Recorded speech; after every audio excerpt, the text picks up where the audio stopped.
Something was off about the beach house we rented. Hey Reddit, I'm not sure if this belongs here or not, but I can't stop thinking about what happened last summer. I don't know how to explain it, except that something was seriously wrong with that beach house. I still don't know what exactly went down, but maybe writing it out will help me process. My girlfriend and I rented a beach house last July with 2 other couples for a week-long vacation. It wasn't one of those sleek new Airbnbs. This place was old, 2 stories, weathered wood siding, with a wraparound porch and a driveway basically made of crushed shells. The listing said it had rustic charm. In hindsight, I should have been more skeptical. We got it for a good price though, and our budget caused us to consider options like this. The owner, who we never met, communicated solely through text. No phone calls, no video chats. Just straightforward messages like, key under mat, check out by 11. At the time, it felt normal. Everyone has their own quirk. We arrived just before sunset. The air smelled like salt and something else. Something metallic and sour. I figured it was just low tide. Inside, it looked like the house hadn't changed much since the 70s. Peeling wallpaper, shag carpet, a few mismatched lamps. The power was on, but a few lights flickered like old fluorescents. Still, we were just excited to be near the beach. The first night was chill, uneventful. Drinks on the porch, music, laughing. But around 2 a.m., while everyone else was asleep, I got up to use the bathroom and noticed something strange. The basement door was open. When I saw it earlier that night, it had been closed.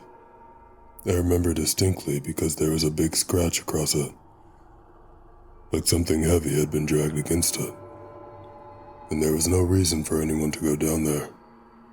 It wasn't listed as part of the rental. Still, it could have easily been one of the others checking it out. I closed the door and went back to bed. The next morning, I asked if anyone had been in the basement. Everyone said no. We joked that it was probably one of the guys, Harrison, looking for a smoke spot and forgot. But the mood shifted a little. Nobody wanted to admit it, but it had weirded them out too.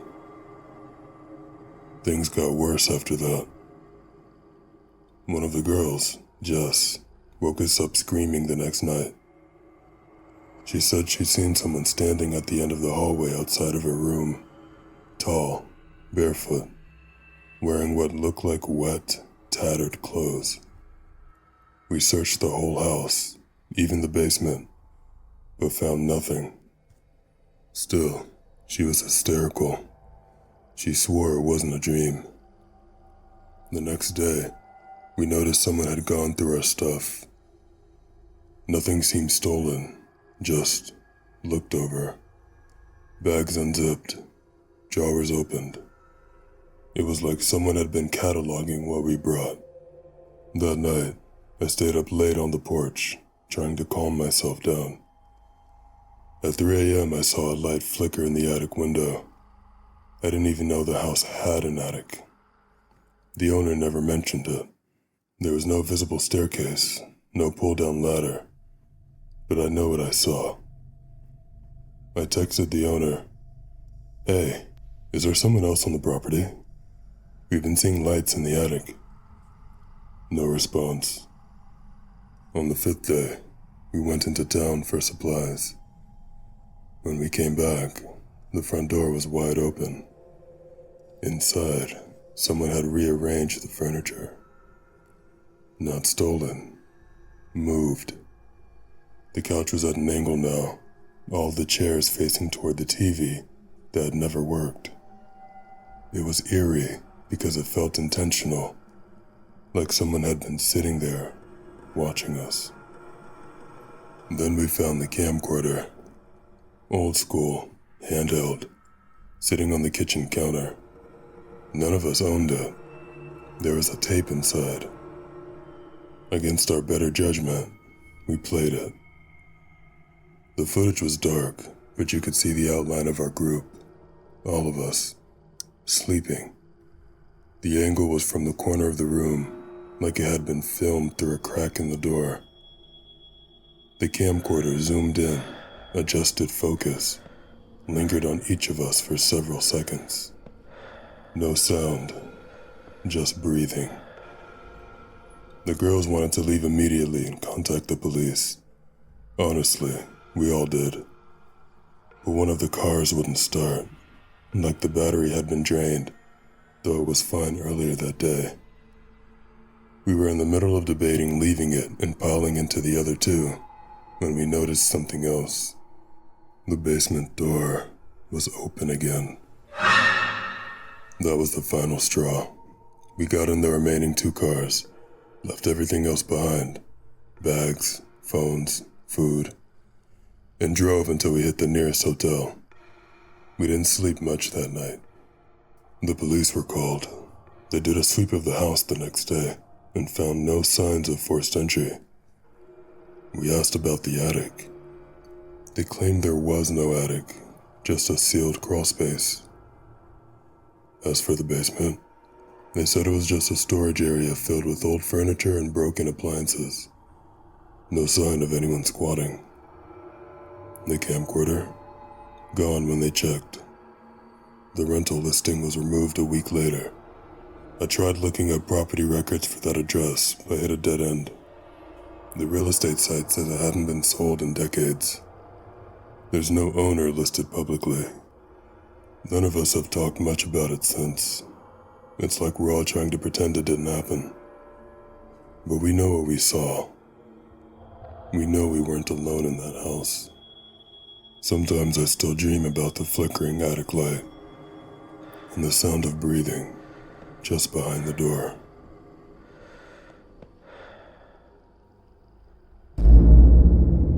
The tide doesn't forget. Look, I know how it sounds when someone says the ocean is watching. It sounds like too much sun and not enough water. But I swear I'm not some crystal-hugging surfer who smoked too much and found God in the waves. I used to laugh at people like that. The beach house came to me through a will. My Aunt Miriam died in her sleep last fall and left it to me. Something I never expected. She was my dad's sister, the kind of woman who wore linen year-round and painted her windows shut because she liked the stillness. I only met her twice, and both times she gave me this weird, too long look, like she was trying to see something inside of me that even I didn't know was there. The house was beautiful in a gray, rotting way. Driftwood beams, windows that faced the horizon like wide, staring eyes. It sat on the farthest end of a crescent beach, surrounded by dune grass and silence. No other houses nearby, just that constant hush of the sea, crawling in and out, like breath. It felt like the world had forgotten it existed. I moved in the first week of May. I'd been laid off from my job in the city. My boyfriend and I had just broken up, and honestly, it was a lot on me. I thought the solitude would help. I told myself it was a fresh start, a place to write again. But the house didn't feel empty.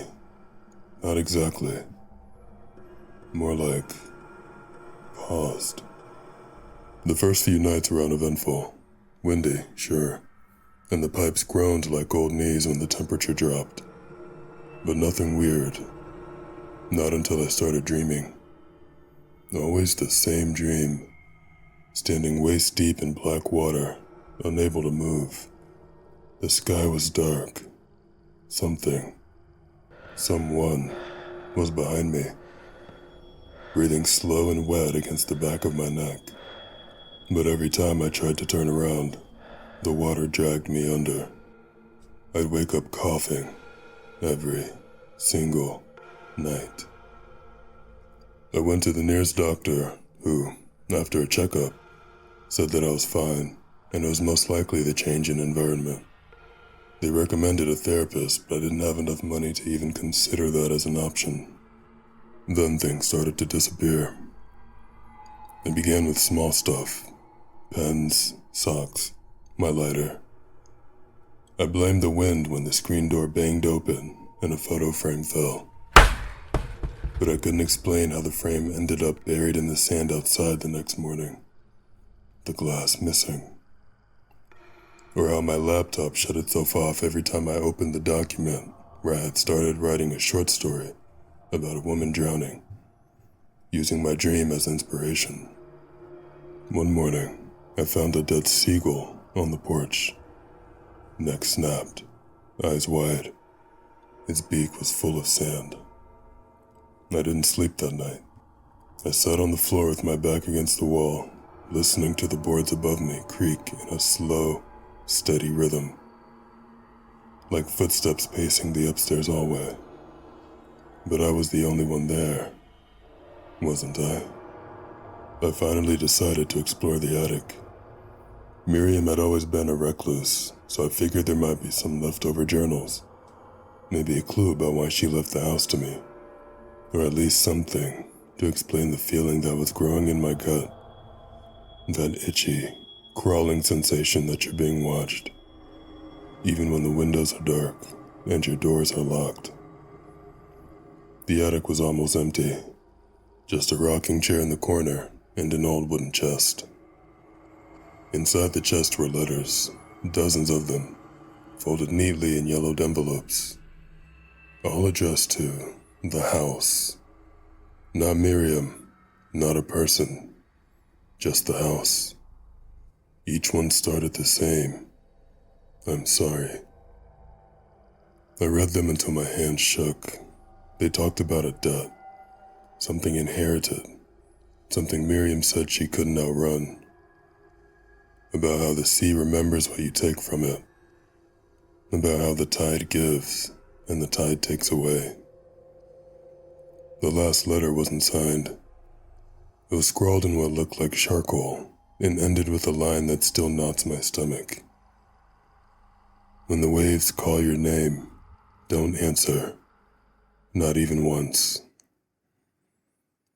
I put those letters back in the chest. I don't know what my aunt was on, but I didn't want any part of it. That night, the wind sounded like someone whispering. I tried to sleep, tried to pretend I hadn't read those letters, that the house was just old, that grief and loneliness were making me imagine things. Around 2 a.m., I heard someone walking on the beach. I looked out the window and saw a figure, tall, pale, walking slowly toward the surf. I couldn't make out the face, but the way it moved felt familiar, but also off, like it was underwater, even though it wasn't. It stopped right in front of the house and looked up at me. Then it opened its mouth, and I swear on everything I have left, it said my name. I didn't sleep after that. I didn't leave either.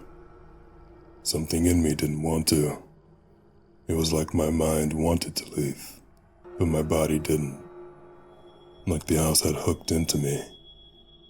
I tried calling for help, but my phone stopped getting signal. The landline just hissed. My car wouldn't start. The sand around it was soaked, even though it hadn't rained in days, and the wheels were sunk halfway down like it was being pulled, like the ground wanted to keep me there. I don't know how long it's been now. Time's soft around the edges, like the tide wore it down. I've stopped trying to write, and the house doesn't like it. Every time I pick up a pen, I hear something tapping beneath the floorboards. And the dreams are worse. Sometimes I wake up with salt on my lips. Sometimes a mirror shows someone else's face. If you're reading this and thinking of staying in a beach house, don't. Especially not one that used to belong to someone like Miriam. Especially not if it's alone on the shore, where the ocean is loud, and nothing else is. The tide doesn't forget, and neither does the house. And if it starts calling your name, don't answer. Not even once. We found a locked room in the beach house Airbnb. I wish we'd never opened it. Hi, all. Throwaway account for obvious reasons. I don't know where else to put this. Maybe writing it down will help. Maybe someone will believe me. Maybe someone out there can explain what we found. Last weekend, 4 of us, me, my boyfriend Tyler, our friend Lena, and her new girlfriend Kayla, rented a beach house for the long weekend. It was one of those last-minute Airbnb deals, too good to pass up. Photos showed a cozy, slightly weathered place tucked behind the dunes, with a wraparound porch and a killer view of the ocean. The host was responsive, but kind of sparse with info. The listing said the property was rustic but secure, and asked that we not go into any locked areas, for safety. There were only 2 reviews, both positive but generic. Nice place, would stay again, and had a peaceful time. No photos, no details. The house was fine when we got there, nothing fancy. The floors creaked. Everything smelled like sunscreen and old wood, and there are way too many seashells glued to surfaces. But it had a weird charm to it. There was one locked door at the end of the hall near the back of the house. Iron padlock, no doorknob, and scratched paint around the frame, like someone had tried to force it open before. Tyler said that it was probably a storage closet, or where the owner kept their cleaning supplies. We didn't think much of it. That first night, we got drunk and built a bonfire on the beach. Around 1 a.m., I went inside alone to grab a blanket. The house was dead quiet, except for the ocean outside. As I passed the locked door, I heard something from behind it. It was faint, like shuffling or dragging. I froze. Then it stopped. I stood there for maybe 30 seconds, holding my breath, waiting. Nothing. I told myself it was probably just old pipes or the wind. I didn't say anything to the others. The next day, while the others were out grabbing breakfast, I stayed back to shower. As I walked past the locked door again, I swear I heard whispering. Not words exactly, just the cadence of a voice, low and steady. I put my ear to the wood. Silence. Then, as I started to pull away, something tapped. 2 slow, deliberate taps. I practically ran out of the house. I didn't care how dumb it looked. I sat outside in the sand until the others came back.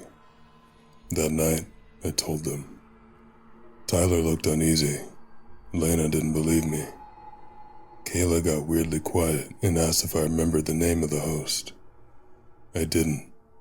Just a username. Something generic like Coastal Escape 89. We drank more that night. Kayla kept looking at the door like it was a bomb. Finally, she said, "If we're really hearing stuff, it's probably an animal or someone squatting. Let's just open it." None of us had the key, obviously. But Kayla had a bobby pin, and she was disturbingly good with it. It took her less than 2 minutes. The lock popped off with a loud click that made my stomach twist. Tyler opened the door slowly. There was a short hallway, completely dark. The air that came out smelled like copper and mildew and something chemical. We used our phone flashlights and walked in. The hallway opened into a small, windowless room. There was a cot in the corner, stained and sunken. A metal chair bolted to the floor. chains attached to the wall, rusted but still intact. A single bare bulb hung overhead, switched off. There were scratches, deep gouges, on the inside of the door and the walls, like someone had tried to claw their way out. Kayla said, "This looks like a holding room." Lena whispered, "Like for a person." There were notebooks stacked in the corner, their pages stiff and water-damaged. Most of the writing was gibberish, just looping sentences repeated over and over. "I am not what they say.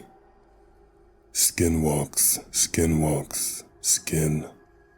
I am human." One page had a name and a date. We Googled it. The name belonged to a missing person from 3 years ago. A girl who vanished while jogging on a nearby trail. The date matched the week she disappeared. We backed out slowly. No one said anything. Tyler relocked the door, hands shaking. We didn't sleep that night. Every sound felt amplified. A seagull crying sounded like a scream. Boards shifting sounded like footsteps. At one point, we all heard the same thing. Metal dragging across concrete, like someone sliding a chain. At dawn, we packed up and left. We didn't even bother cleaning up. Kayla reported the listing to Airbnb. The host account? Gone within an hour. Not just delisted. Wiped. No trace.